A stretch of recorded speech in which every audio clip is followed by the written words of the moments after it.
अस्मद्गुरुभ्यो नमः अस्मत्परमगुरुभ्यो नमः अस्मत्सर्वगुरुभ्यो नमः श्रीमान् वेङ्कटनाथार्य कवितार्किः केसरी वेदान्ताचार्यवर्यो मे सन्निधत्तां सदाकृति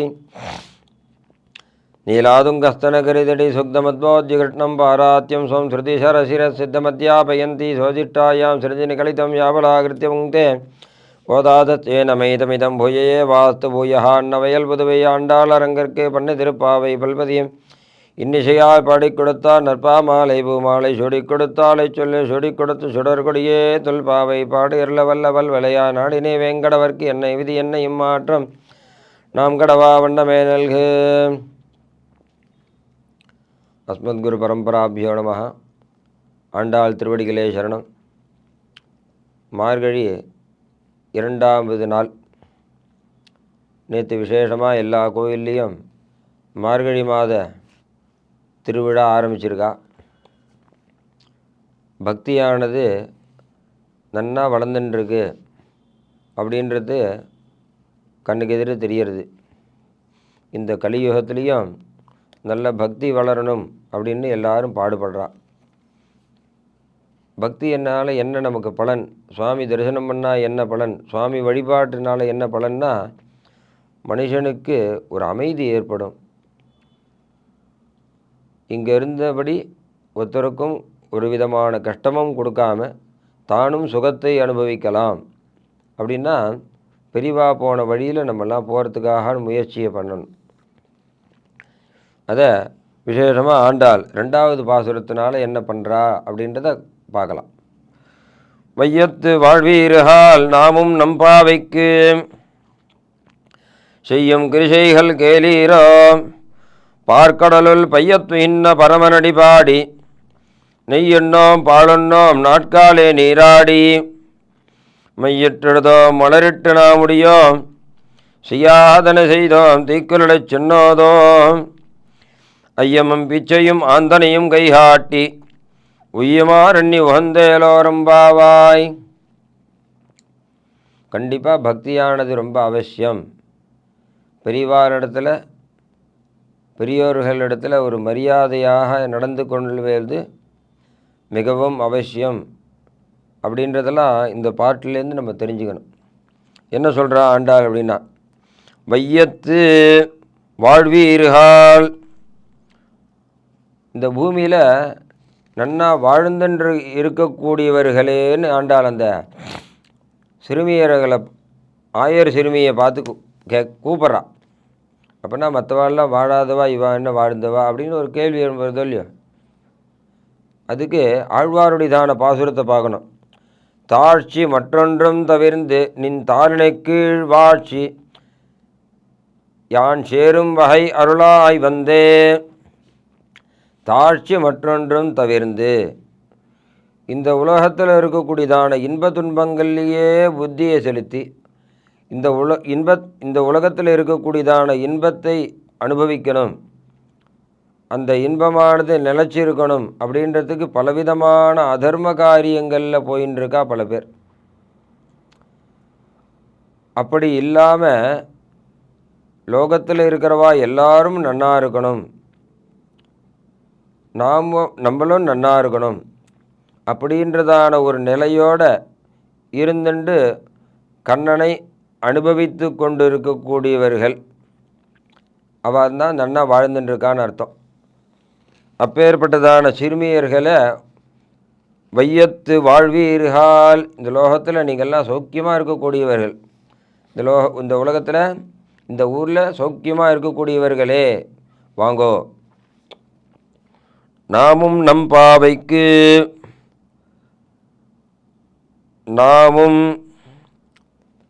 நாமும்னா அவனை விட வேற ஒரு பொழுதுபோக்கு கிடையாது. அவனே கதி, கண்ணனே கதி.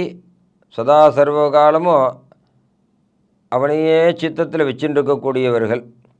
ஸ்நான பான ஜப தபஹலு மாடித்தே கிருஷ்ணா என பாரதே அப்படின்னு ஒரு கீர்த்தனையில் சொல்கிறா. சதா சர்வகாலமும் கிருஷ்ணா கிருஷ்ணா கிருஷ்ணா கிருஷ்ணான்னு சொல்லின்னு இருக்கக்கூடியதான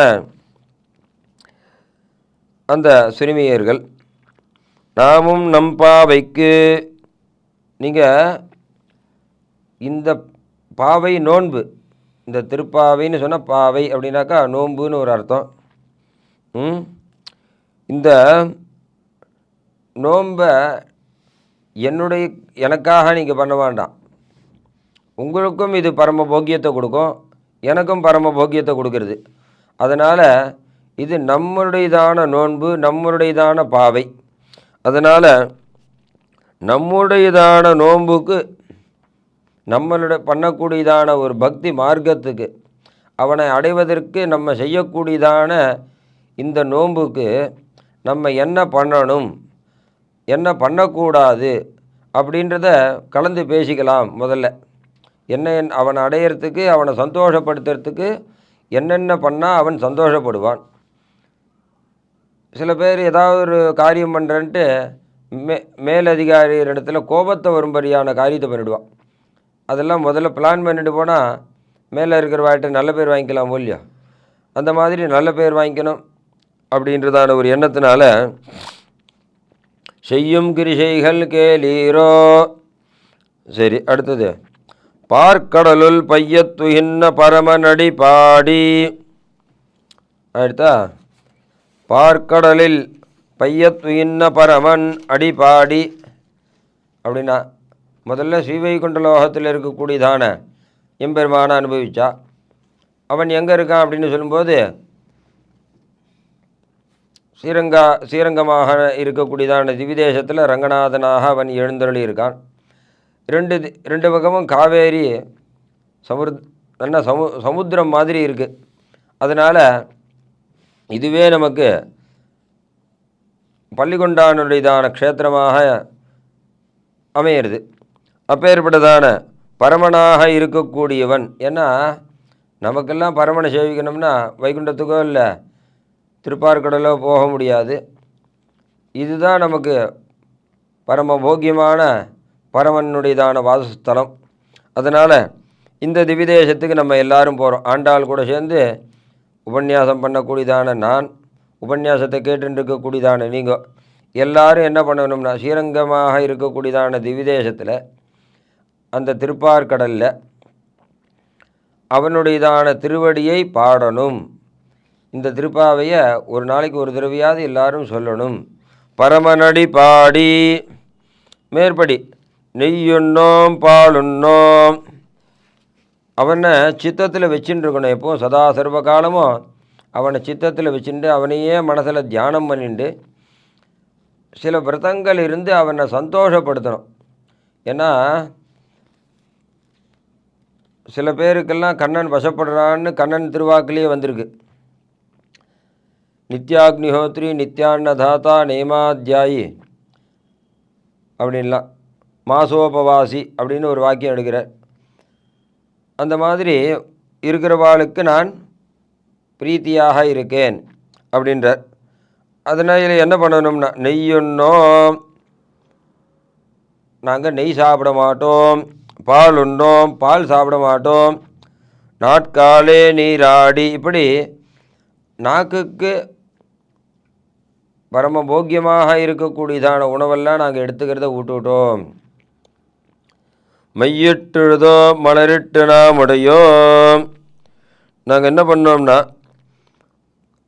கண்ணா உன்னையே நாங்கள் தியானம் பண்ணிட்டு இருக்கிறதுனால காத்தால் ரங்கநாதன் சன்னதியில் விசுரூபம் ஆகிடுது அப்படின்னு சொன்னாக்கா ஒரு பவுடர் பூசிட்டு நெத்திக்கிட்டு தலையை நன்னா சீவிண்டு வரத்துக்கு கூட எங்களுக்கு அவகாசம் இல்லை.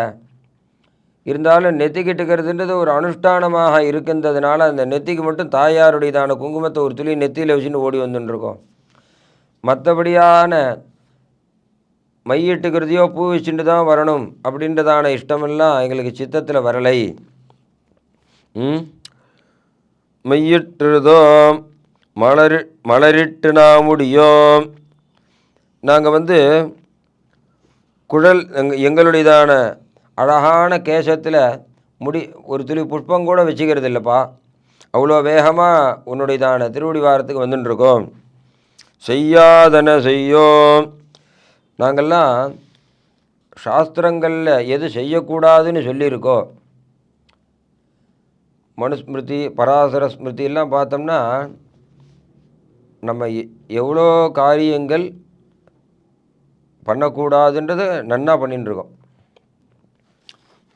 இது பண்ணணும், இது பண்ணக்கூடாதுன்றதெல்லாம் மனுஸ்மிருதி, பராசர ஸ்மிருதியில் ரொம்ப விசேஷமாக சொல்லப்பட்டிருக்கு. அந்த மார்க்கத்தில் பெரியவாள்லாம் நடந்துட்டு இருந்தா. இன்றைக்கி காலங்களில் அதெல்லாம் கொஞ்சம் மாறி போயிடுது. அதெல்லாம் பண்ணக்கூடாது, சரியான மார்க்கத்தில் தான் நம்ம போகணும். அதனால் செய்யாதன செய்தோம், பண்ணக்கூடாத காரியங்களை நம்ம பண்ணக்கூடாது. இப்போ மெட்ராஸில் நிறைய மழை பெஞ்சிருக்கு. பண்ணக்கூடாத காரியம் ஏரிகளில் வீடு கட்டுறது, ஏரிகள்லாம் குப்பையை கொட்டி வைக்கிறது அப்படின்றதெல்லாம் பெரியவாள்லாம் நமக்கு சொல்லி வச்சா. அதெல்லாம் மீறி நம்ம பண்ணிட்டோம். பண்ணதுனால இன்றைக்கி என்ன ஆச்சு? அங்கங்கே தண்ணி போல் கஷ்டப்படுத்துகிறோம். பசுமாட்டுக்கு கவரோட வேஸ்ட்டு இதை போடுறோம், அது பசுமாடு சாப்பிட்றது, அது கஷ்டப்படுறது, பாபத்துக்கு நம்ம ஆளானோம். இந்த மாதிரி சாஸ்திரங்களில் யார் யாருக்கும் நம்ம எந்த விதத்துலேயும் கஷ்டத்தை கொடுக்கக்கூடாது, ஒருத்தருடையதான சந்தோஷத்துக்காக ஒரு காரியத்தை பண்ணணும், நம்மளால் ஒருத்தர் கஷ்டப்படக்கூடாதுன்னு பெரியவாள்லாம் சொல்லுவாள்.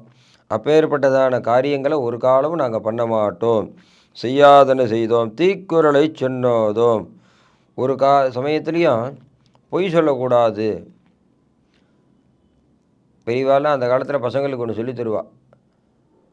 ஒரு தப்பு பண்ணால் அதை ஒத்துண்டு அடி வாங்கு, தப்பு கிடையாது. ஆனால் அந்த தப்பை மறைச்சி பொய்யாக இதை பண்ணாதே, பொய் சொல்லாதே. அந்த தப்பு பண்ணிட்டேன்னு சொன்னாக்கா என்ன பண்ண போகிறா? இப்போ எல்லாருமே அது ஒரு விதமான காலமாக போயிடுத்து.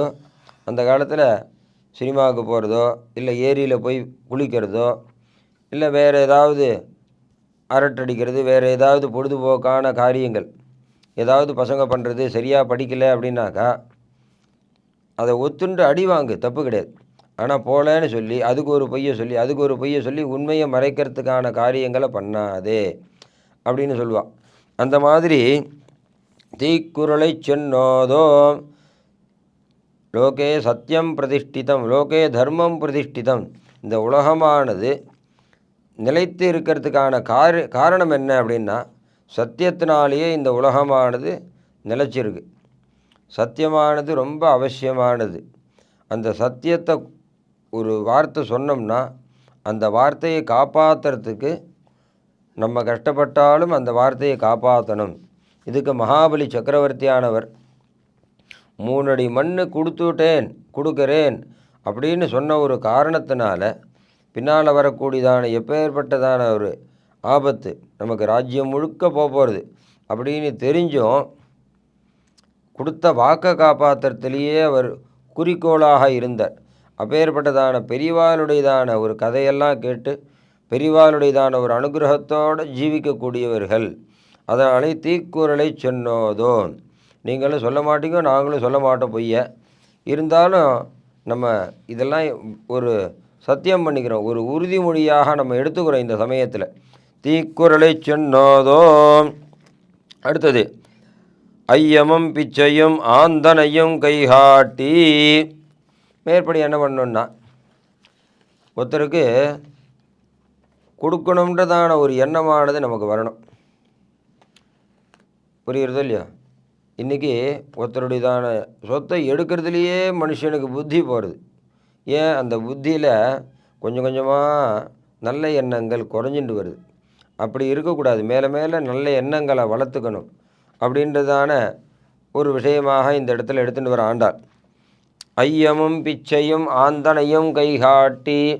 இப்போ ஒன்றும் இல்லை, நேற்று பார்த்தா இத்தனை கோவில்களில் எவ்வளோ பொங்கல் பண்ணுறக்கா, எவ்வளோ புஷ்பங்கள் உபயங்கட்டி பிரசாதத்தை வாங்கிக்கிறவாலும் சில பேர் உண்டு. சில பேருக்கு சக்தி கிடையாது, சுவாமி பிரசாதத்தை வாங்கிட்டு சுவாமி தரிசனம் பண்ணலான்னு கோயிலுக்கு வரவா இருப்பாள். இப்படி நடந்துட்டுருக்குன்னா ஐயமும் பிச்சையும் ஆந்தனையும் கைகாட்டின்னு ஆண்டாள் சொன்ன மாதிரி இன்றைக்கும் எவ்வளோ பேர் தர்ம காரியத்துக்கு பண்ணிட்டுருக்கா. ஒரு கோவில்ன்றது எப்பேற்பட்ட ஒரு விஷயம். உபயக்காராக பணம் கட்டணும், அவளுக்கு பிரசாதங்கள் சமர்ப்பிக்கணும், நல்ல லைட்டு போடணும், நல்ல மாலைகள் வாங்கி கொடுக்கணும், கீழே தூர்வார பணிகள் மற்ற பணிகள்லாம் நல்லா நடக்கணும். இதுக்கெல்லாம் பணம் தேவை. இன்றைக்கி இவ்வளோ தூரம் பணம் கொடுக்கறதுக்கும் நிறைய பேர் காத்துட்டுருக்கா. அப்படின்னா அந்த தர்மமான காரியங்கள் பண்ணணும்னு எத்தனை பேர் முன்ன வந்திருக்கா. அந்த தர்மத்தில் எத்தனை பேர் நாட்டம் உடையவர்களாக இருந்துட்டுருக்கா. அப்பேற்பட்டதான உயர்ந்த பக்தர்களால் இந்த பூமியானது பலவிதமான க்ஷேமத்தை அடையிறது. அதனால் ஒருத்தன் பண்ணக்கூடியதான ஒரு நல்ல காரியம் அந்த கிராமவாசிகளை ரட்சிக்கும்னு சொல்லுது. ஏன்னா எங்கே கேசவந்தமர் எமர் கீழ்மேல் ஏழ் பிறப்பும் மாசருதி பெற்று நம்முடைய வாழ்வு வாழ்க்கின்றவான் ஆழ்வார் சொல்கிறார். அதே போல் கேசவனடியார்கள் எங்கே இருக்காளோ அங்கே இருக்கக்கூடியதான மற்றவாளுக்கும் நல்ல விதமான ஒரு மார்க்கமானது ஏற்படும். அவர்களுக்கும் சித்த சுத்தியோட பகவத் சிந்தனை பண்ணணுன்றதான ஒரு எண்ணம் ஏற்படும். எதனால் அப்படின்னாக்கா அவர்கள் நல்லதையே சொல்லுவா, நல்லதையே பண்ணிட்டுருப்பா. அதனால் அப்பேற்பட்டதான காரியத்தில் ஐயமும் பிச்சையும், ஐயம் அப்படின்னா பரமைகாந்திகளுக்கு கொடுக்கக்கூடியதான ஒரு காரியம் ஐயம் அப்படின்னு எடுக்கிறான். மற்றவாளுக்கு கொடுக்கக்கூடியது பிச்சை அப்படின்ற மாதிரி ஒருத்தருக்கு கொடுக்கக்கூடியதை ரெண்டு விதமாக பிரித்து காண்பிக்கிறாது. இப்போ இங்கே தான் புயல்கள் வருது, அதனால் பாதிப்புகள் ஏற்படுது அப்படின்னாக்கா பக்கத்தில் இருக்கக்கூடியவர்கள் இதுக்கு டொனேஷன்னு பண்ணுறோமோ இல்லையோ, அந்த டொனேஷன்ற இடத்துல ஐயம்ன்றது வருது. பிச்சைன்றது சாதாரணமாக நம்ம கோயில் வாசலில் இருக்கிறவர்களுக்கு போடுறதோ, வேறு ஏதாவது ஏழை ஜனங்களுக்கு கொடுக்கறது, அந்த மாதிரி இருக்கிறது பிச்சை அப்படின்ற மாதிரி இந்த கொடுக்கக்கூடியதான இதை ரெண்டு விதமாக ஆண்டாள் பிரித்து காண்பிக்கிறான். ஏன்னா வேறு ஒருத்தர் நமக்கு பண்ணுறது ஹெல்ப்பு, அதை பிச்சைன்னு சொன்னோம்னா நம்மளும் வாங்கிக்கக்கூடியதான ஸ்டேஜில் இருக்க மாட்டோம். கொடுக்குறவனுக்கும் அது மனசு கரெக்டும், வாங்கிக்கிறவனுக்கும் மனசு கரெக்டும். அதுக்கும் கொஞ்சம் வித்தியாசமானது இருக்குது. அதனால் அது ஐயன்றதான இடத்துலையும் இதை பிச்சைன்றதான இடத்துலையும் ஆந்தனையும் கைகாட்டி அதை நம்ம கையால் பண்ணணும். அதனால தான் இன்றைக்கும் நிறைய கோயில்களில் பார்த்துட்டுருக்கோம், சின்ன பசங்க கையால் ஒரு 5 ரூபா 10 ரூபா தட்டில் சேர்க்கணும், சின்ன பசங்க கையால் ஒரு நல்ல காரியம் பண்ணணும் அப்படின்னு ஏன் பெரியவா எடுத்துகிட்டு வரான்னா, நம்மளோட இந்த தர்மமானது அழியக்கூடாது, கீழே இருக்கக்கூடியதான அடுத்த தலைமுறைக்கும் இது வழியாக அது வரணும். ஏன்னா ராமருடையதான ஆட்சியில் ராமர் மக்களுடையதான நலனையே மனசில் உறுதியாக வச்சுட்டு ஆட்சி பண்ணிட்டு இருந்தார். அதனால் காலத்தில் மழை பெஞ்சுது, பயிர்கள்லாம் ஒரு விதமான பங்கமும் இல்லாத வளர ஆரம்பிச்சுது, நிறைய தானியங்கள்லாம் கொடுக்க ஆரம்பிச்சுது, மாடு நல்ல பாலை கறந்தது, எந்த விதத்துலேயும் குறவில்லை. அதனால் ஒருத்தங்கிட்டக்க போய் ஒருத்தன் கேட்க வேண்டியதான நிலைமையில் யாருமே இல்லை. அதனால் தானம் வாங்கிறதுக்கு ஆளே இல்லாமல் போயிட்டாலாம்.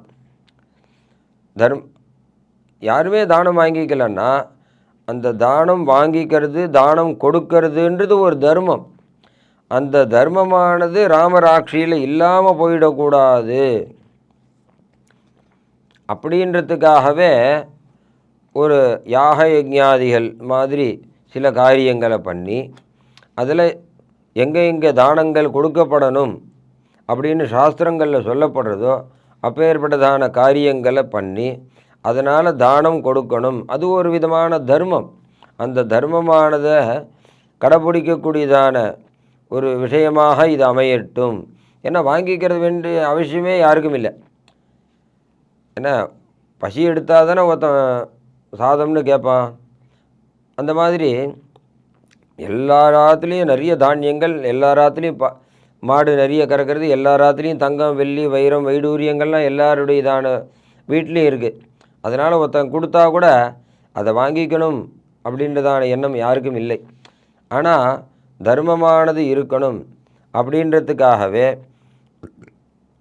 இந்த மாதிரி ஒரு நல்ல காரியங்களில் ஒருத்தர் கொடுக்கணும், ஒருத்தர் வாங்கிக்கணுன்றதான ஒரு காரியத்தை பண்ணி தர்மத்தை நிலைநாட்டினான்னு அங்கே சொல்கிறான்.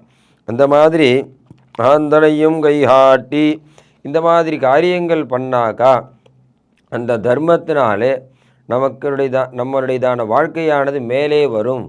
உய்யுமார் எண்ணி மேலே வரணுன்றதான ஒரு எண்ணத்தோடு நம்மெல்லாம் வந்து உய்யுமார் எண்ணி உகந்தேலோ ரம்பாவாய், மேலே வரணுன்றதான ஒரு எண்ணத்தோடு நீங்கள்லாம் வாங்கோ, சந்தோஷமாக வாங்கோ, கௌதூகலாத் பாரதி அப்படின்னு சொல்கிற மாதிரி ரொம்ப குதூகலமாக வரணும், சந்தோஷமாக இருக்கணும். கோயிலுக்குள்ளே வரும்போதே சந்தோஷமாக வரணும். பெரியவாளை பார்க்கும்போது ஒரு சந்தோஷம் இருக்கணும். பெரியவா ஆற்றுக்கு வரும்போது ஒரு சந்தோஷமான முகத்தோடு நம்மளும் இருக்கணும். பெரியவாளும் பசங்களை பார்க்கும்போது ஒரு சந்தோஷம் இருக்கணும். எப்பேற்பட்ட கஷ்டங்களும் விலகணும்னா பசங்களை பார்த்தா தான் அது விலகும். அந்த மாதிரி ஒரு நிலையில் நம்ம எல்லாரும் பரமக்ஷேமத்தை அடையணும். அதுக்கு வழியாக இருக்கக்கூடியவன் ஸ்ரீரங்கத்தில் இருக்கக்கூடியதான ரங்கநாதன், பார்க்கடலில் பையத்துகின்ற பரமன். அந்த பார்க்கடலாக இருக்கக்கூடியதான உபய காவேரி, அதில் பையத்துகின்ற பரமனாக இருக்கக்கூடியதான ரங்கநாதன், அணிவருட பள்ளி கொள்ளும் ரங்கநாதன், அவன் நமக்கெல்லாம் பரமக்ஷேமத்தை கொடுக்குறான்.